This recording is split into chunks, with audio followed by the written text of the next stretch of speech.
वालेकुम स्टूडेंट्स, आज हम लोगों का जो टॉपिक है 1.3 international system of units. Previous lecture में मैंने आप लोगों को फिजिकल क्वांटिटीज़ के बारे में बताया था और मैंने साथ आपको ये भी बताया था कि उसकी दो टाइप्स होती हैं, एक बेस क्वांटिटी होती है और एक ड्राइव क्वांटिटीज़ होती है। बेस क्वांटिटीज़ जो होती हैं उनको हम लोग क्या कहते हैं, बेसिक क्वांटिटीज़ होती हैं, जो कि 7 क्वांटिटीज़ होती हैं। उनके मैंने नाम आप लोगों को बताए थे: length, mass, time, electric current, intensity of light, temperature and amount of substance.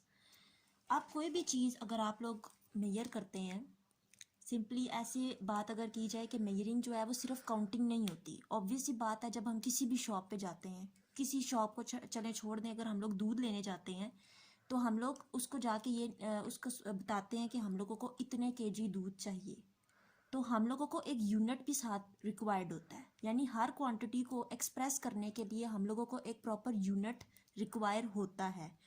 जिस तरह से दूध लेने जाते हैं तो हमें 5 किलो दूध चाहिए, 5 kg दूध, ठीक है।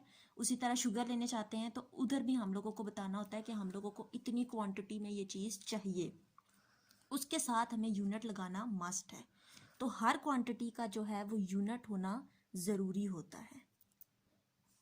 अब her this standard quantity is called a unit, तो उसको हम लोग क्या कहते हैं, यूनिट। अब 11th जनरल कॉन्फ्रेंस 1960 में हुई थी, जहाँ पे हर जो क्वांटिटीज़ हमारे पास बेस क्वांटिटीज़ हैं उनको बेस क्वांटिटीज़ जो हैं उनको प्रॉपर यूनिट दे दिए गए थे, जिसका नाम हम लोग कहते हैं इंटरनेशनल सिस्टम ऑफ यूनिट्स के नाम से इसको कहा जाता है। इसको सिंपली हम लोग ऐसा यूनिट कहते हैं। फॉर एग्जांपल, अगर हम लोग स्पीड मेजर कर रहे हैं तो हम लोग उसको कह देंगे द ऐसा unit of speed is metre per second square.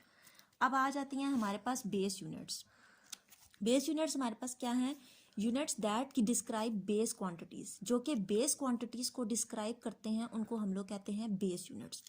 अब फर्स्ट हम लोगों के पास क्वांटिटी आ जाती है लेंथ।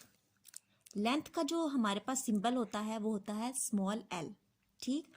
अब यूनिट के ऊपर आए तो यूनिट में हम लोगों के पास लेंथ का जो यूनिट है वो मीटर है, और इसको हम लोग सिंबल जो मीटर का हम लोग यूज़ करते हैं वो m होता है। Next one is mass. Mass का जो सिंबल है वो m है, और इसका जो यूनिट है वो किलोग्राम है, और किलोग्राम का जो सिंबल हम लोग यूज़ करते हैं वो kg होता है। उसी तरह टाइम को हम लोग स्मॉल टी से, मोस्टली बच्चे कैपिटल टी यूज़ करते हैं, लेकिन स्मॉल टी जो है ये याद रखना होता है कि स्मॉल टी हम लोग टाइम के लिए यूज़ करते हैं, तो उसका जो आगे से यूनिट होगा वो सेकंड होगा, और सेकंड का जो सिंबल हम लोग यूज़ करते हैं वो स्मॉल s होता है। Next is electric current. Electric current का जो सिंबल है वो कैपिटल I है। एम्पेयर में इसको हम लोग मेजर करते हैं, एंड एम्पेयर का जो सिंबल होता है वो A होता है।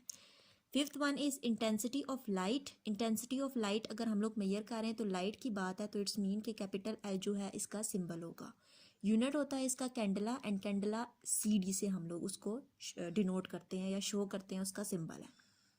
टेम्परेचर जो है वो स्मॉल t से शो करते हैं, सॉरी कैपिटल T से हम लोग शो करते हैं, और उसका जो यूनिट होता है वो केल्विन है, एंड केल्विन का जो सिंबल हम लोग यूज़ कर रहे हैं वो कैपिटल K है। अमाउंट ऑफ सब्सटेंस, मोस्टली हम लोग इसको केमिस्ट्री में भी यूज़ करते हैं, तो अमाउंट ऑफ सब्सटेंस का जो सिंबल है वो N है, और इसका जो यूनिट होता है वो मोल होता है, और MOL इसका क्या है, symbol. Next one is derived units. Units use to measure derived quantities, यानी ड्राइव क्वांटिटीज़ को मेजर करने के लिए जो यूनिट्स हम लोग यूज़ करते हैं उनको हम लोग कहते हैं ड्राइव्ड यूनिट्स। ड्राइव्ड का मतलब ही होता है किसी चीज़ में से बनना, तो वो बेस यूनिट्स में से ये सारी चीज़ें बनती हैं।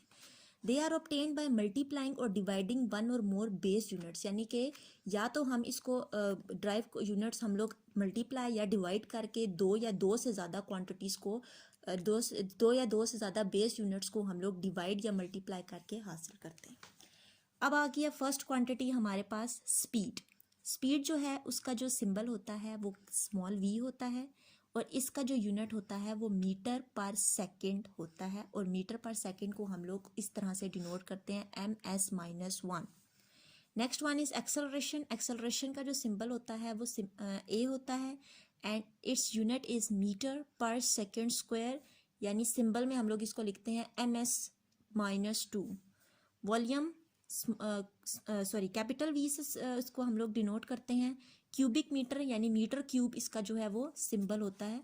आगे फोर्स है, फोर्स कैपिटल F से हम लोग डिनोट करते हैं, और इसका यूनिट है न्यूटन, एंड 1 न्यूटन आगे फर्दर जब आप लोग पढ़ेंगे बाकी चैप्टर्स तो उसमें आपको बताया जाएगा कि न्यूटन जो है वो kg/m²। अब देखें kg जो है, kg हमारे पास बेस यूनिट है, मीटर भी इस बेस यूनिट है, और उसी तरह सेकंड भी बेस यूनिट है। तो इसका सिंबल क्या हो गया, kg/m², या न्यूटन भी हम लोग कह सकते हैं। तो बेसिकली अगर आप लोग देखें तो यहाँ पे हमारे पास जितने भी हम यूनिट्स आ रहे हैं, उसमें अगर मीटर देखें तो मीटर जो था वो लेंथ का यूनिट था, सेकंड जो था वो टाइम का यूनिट था। तो ये बेस्ड यूनिट से ही हम लोग इसको निकालते हैं। प्रेशर का जो हम लोग डिनोट करते हैं, सिंबल है उसका कैपिटल P। पास्कल को हम लोग P से डिनोट करते हैं, और इसका प्रेशर जो है वो P से डिनोट करते हैं, और पास्कल जो है इसका यूनिट होता है, एंड यूनिट जो है वो PA है पास्कल का। और पास्कल को हम लोग इस तरह से भी लिख सकते हैं, न्यूटन मीटर -2। न्यूटन अगेन उसको ड्राइव करो तो वो kg/m² होता है। तो kg is also a base unit, metre is also a base unit, second is also a base unit, and again metre आ जाता है। तो ये हम लोगों के पास सारी चीज़ें। डेंसिटी है, डेंसिटी का जो सिंबल होता है वो रो होता है, और इसका जो यूनिट होता है वो किलोग्राम पर क्यूबिक मीटर, यानी kg/m-3। चार्ज जो है वो Q से डिनोट करते हैं, और इसका कूलम जो होता है वो यूनिट होता है, और कूलम C से होता है। और एम्पेयर मीटर, एम्पेयर जो था आपको मैंने पहले भी बताया पीछे कि एम्पेयर इज बेस यूनिट, तो मीटर भी जो है वो बेस यूनिट है। तो उम्मीद है कि आपको आज का लेक्चर जो है वो समझ आया होगा। इंशाल्लाह नेक्स्ट लेक्चर में मैं आपको प्रीफिक्सेस एंड साइंटिफिक नोटेशन के बारे में बताऊंगी। अल्लाह हाफिज़।